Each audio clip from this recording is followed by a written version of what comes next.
Now, as Taliban entered the outskirts of capital Kabul from all sides, sources are saying that Afghan President Ashraf Ghani is all set to step down. Ali Ahmed Jalali may be heading the interim government of Afghanistan. Jalali was a former interior minister of Afghanistan, and he had also served as Afghan ambassador to Germany from December 2016 to September 2018. Since 2008, Jalali has been actively participating in high-level meetings on major multilateral global issues involving the United States, Asia, Russia and China. Jalali had also served in the Afghan army from 1961 to 1981. During his military service, Jalali served in commands, staff and educational posts with a final rank of colonel. Taliban have already said that they want a peaceful transition of power and don't want to capture Kabul forcefully.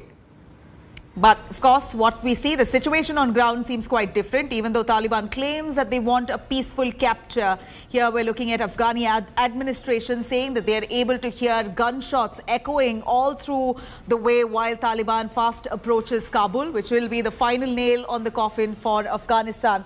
With Kabul falling to the hands of Taliban, we know that this almost appears, at least it tantamounts to Afghanistan now fully captured by Taliban.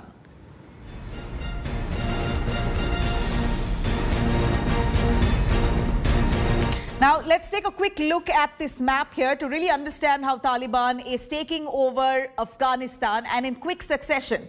As on July 9th, 167 districts were contested, 140 districts were under the government of Afghanistan, while 90 districts were already captured by Taliban. This you see here as of July 9th. Now, let me take you through as of 15th of August. We're looking at situation that's changed. What's contested here is 134 areas. In the hands of the government is 78. In the hands of the Taliban is 186. This is the present situation with 134 districts that's being contested. Only 78 districts are now under Afghanistan government's control, while 186 districts have now been captured by Taliban entirely. And of course, with Kabul now falling to the hands of Taliban, it only remains to be seen how Afghanistan will resist any further.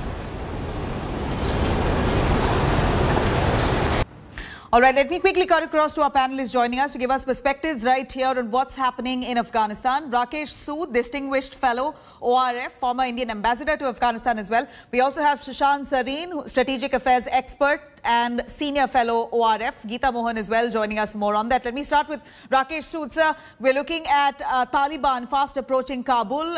It appears that the national capital, Kabul, has fallen in the hands of Taliban already. We saw compelling visuals of Taliban people coming in from all four corners, closing in on Kabul with people, Afghani people from Kabul wanting desperately to flee. Traffic snarls there, cars lined up. Where are they going to go?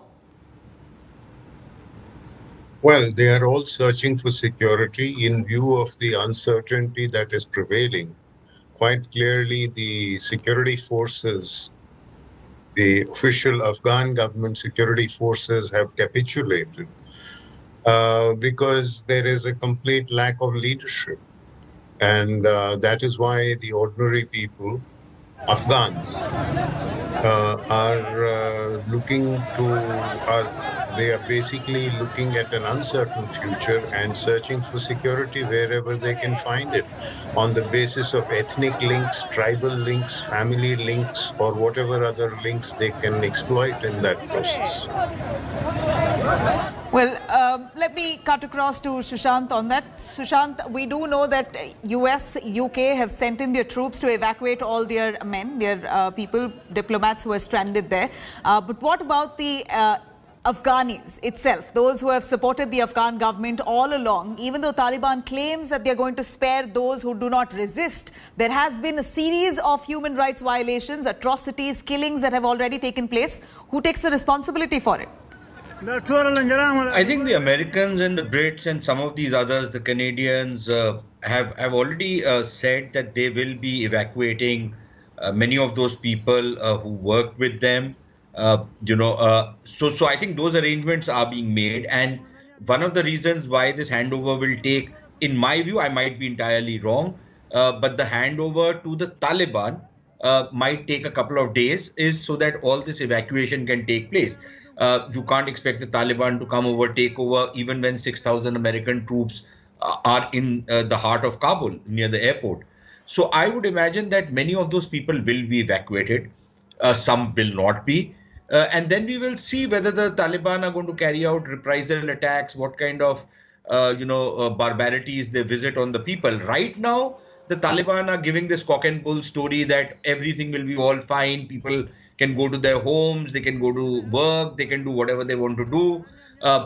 Of course, the situation today is vastly different from what it was in '96 when the Taliban entered Kabul last time.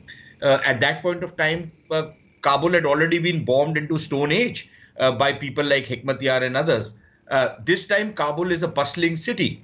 So I think the Taliban are also mindful that if they're going to be bombing this place down and if they're going to be carrying out the kind of atrocities in full public view, which they did the last time, then there will be very serious repercussions. And I think the Pakistani masters are also telling them to desist from doing so. But I think there will be a slow genocide, if you will. They very clearly indicated that they have a 6th century view of women and how they will treat women. They very clearly have a Dark Ages view of how they will treat even petty crimes. So clearly, on those issues, the Taliban have not reformed or are not reconstructed. They still remain the barbarians they were. But yes, to the extent that they are putting up a much more decent face to the rest of the world, they trot out English-speaking guys behind whom all sorts of people are, including in Indian media, are jumping over themselves to try and interview them, not asking them the really tough questions which need to be asked of them.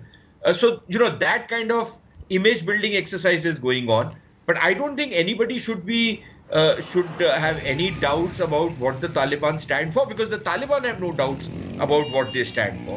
They made it very clear, publicly they made it very clear that they are not going to sever their connections with many of the international terrorist groups with whom they have fought for the last 20 years. Those connections are not going to be severed. They've just said that they will not let them use Afghan territory against other countries. But we'll see whether they will stick to that promise, and we will see whether they carry out revenge attacks against people, members of the earlier regime, members of the military and the security forces, members of the intelligence services, policemen, a range of politicians. We'll see what happens. I don't think things can remain hidden for a very long time. But of course, let's be very clear, there will be no free media in Afghanistan. That does not happen. There will be no real meaningful power sharing in Afghanistan. Right. That's not going to happen. Amirul Momineens don't share power with lesser beings. So that's not going to happen. And many of the other things which, people have deluded themselves about this animal called the changed Taliban. Many of those things are not going to happen. So I think that's what we are looking at. And just too bad, people who get caught up in Afghanistan, it's a horrible thing to say, but just too bad for them. Sushant, stay with us. I'm going to bring in Shiv Arur here. Shiv, this is history repeating. In '96, you had the Taliban capturing Kabul, and then you had it taken back by the US forces in 2001. And here, history repeating once again with a series of human rights atrocities and crimes that have already been carried out. And here is the Taliban back in Kabul, fast approaching from all four corners, and desperate people in panic, true Afghanis wanting to flee. There's nowhere to go.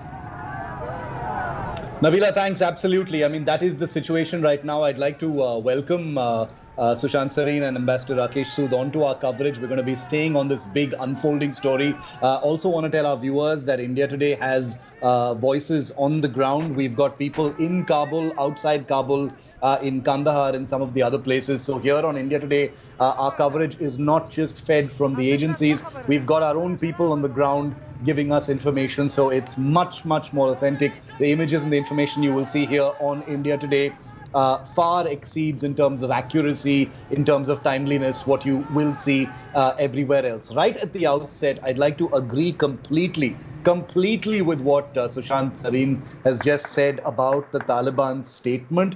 He called it cock and bull. It very much is so, that they don't want to harm anyone. Like we've been saying here on India Today, what the Taliban says right now needs to be taken with a tanker full of salt, because they know what the stakes are as far as Kabul is concerned.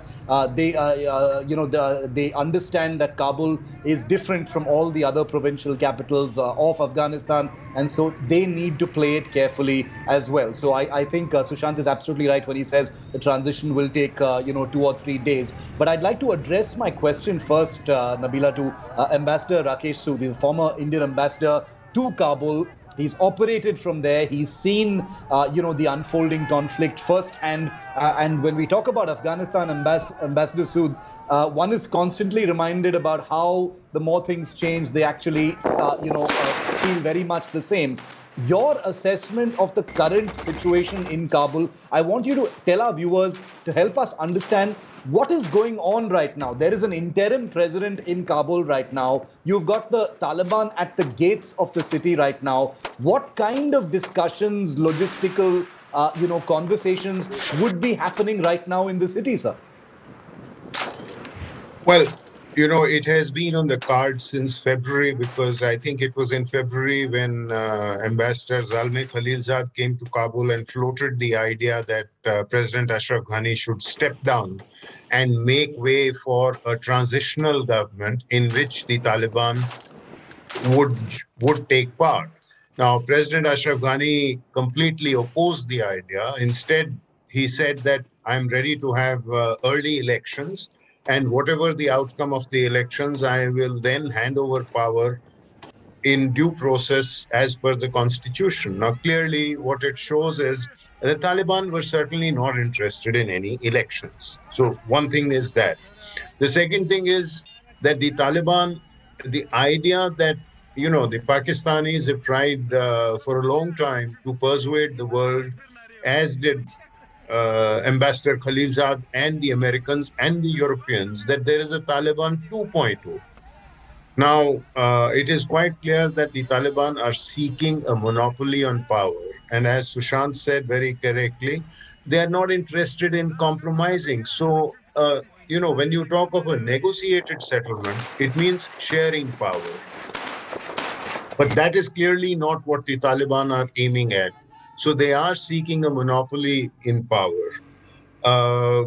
And that is exactly what has happened. So right now, the situation is that the Taliban have not yet declared a ceasefire. In fact, I was told, and I mentioned it on a couple of channels yesterday, that there were reports that some of the people in Kabul had approached the Taliban to say that, look, if we can persuade President Ashraf Ghani to step down, will you declare a ceasefire?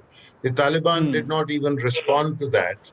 And now President Ashraf Ghani, with his back to the wall, has stepped down. And I think the key point here to understand is that the Afghan National Army and the Afghan security forces did not want to fight because they were no longer motivated by their own government. Yeah. And that is Absolutely. why what we are seeing. So in a sense, this is perhaps this is a reflection of a complete lack of faith on the part of the Afghan security forces in their own government. And that is largely a result Ambassador Sood, I just want to take off from one of the points you just made about the Afghan national forces, because, and this is a question I want to put to Sushant Sareen. Sushant, the US president has been talking about, the full preparations of the Afghan national military that has been trained by the United States. They're completely ready and prepared and capable of taking care of the country to justify the US pullout. But all that we've seen in the last few days is provincial capital after provincial capital, fall like nine pins.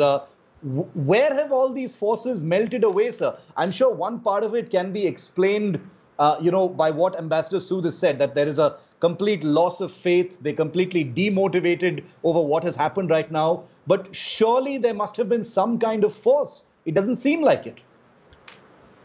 It completely disintegrated. There is no other way of putting it. It didn't even collapse. Collapse also has some degree of respectability to it. This was a complete disintegration, except for one or two places where they put up a fight. They put up a damn good fight.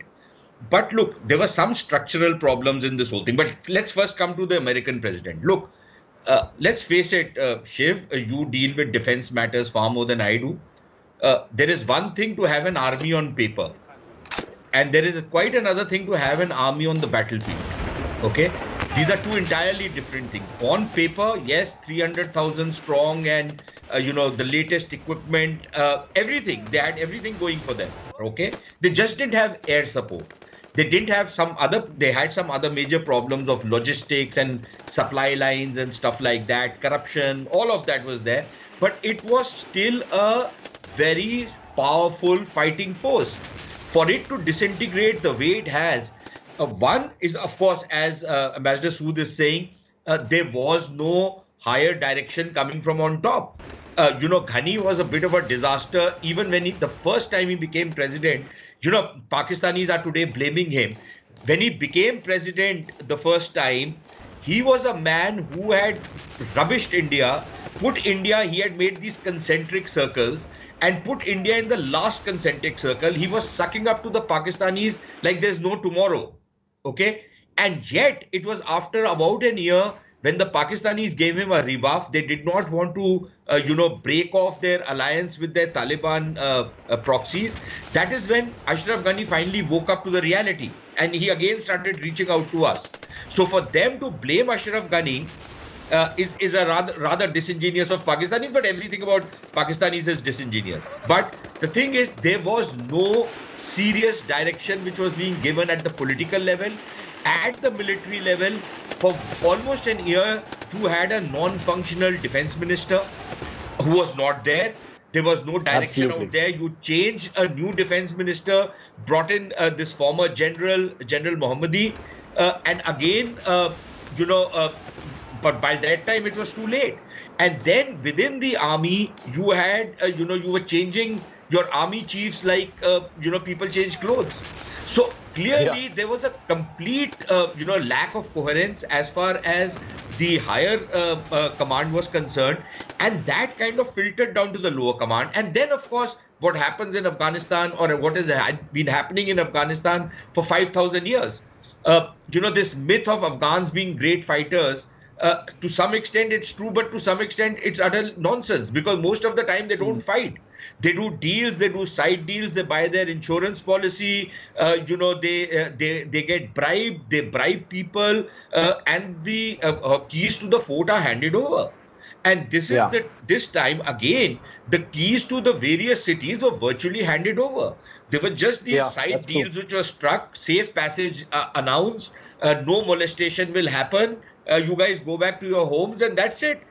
Regime change has taken place. Maybe the Americans should learn from them. Next time they send in their forces to do regime change, maybe they should send Zalmay Khalilzad and other Afghans to effect regime change in different parts of the world. They'll probably do a much more effective job.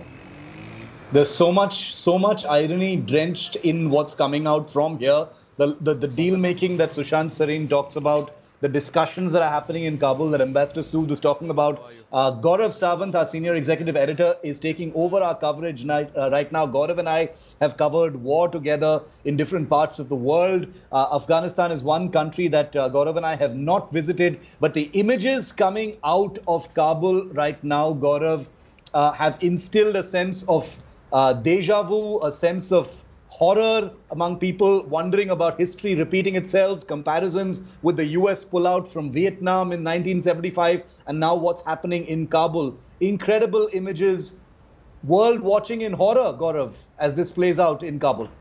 Shiv, in fact, these are mirror images. What we saw in what happened in Saigon in 1975 and what's happening in Kabul in 2021. Helicopters airlifting US diplomats, officials and staff from Saigon in 1975 and from Kabul in 2021. And we are playing out those two images on your television screen. Ambassador Sood, Sushant Sareen, Geeta Mohan and Shivarur, stay with me on the broadcast, but look at these images.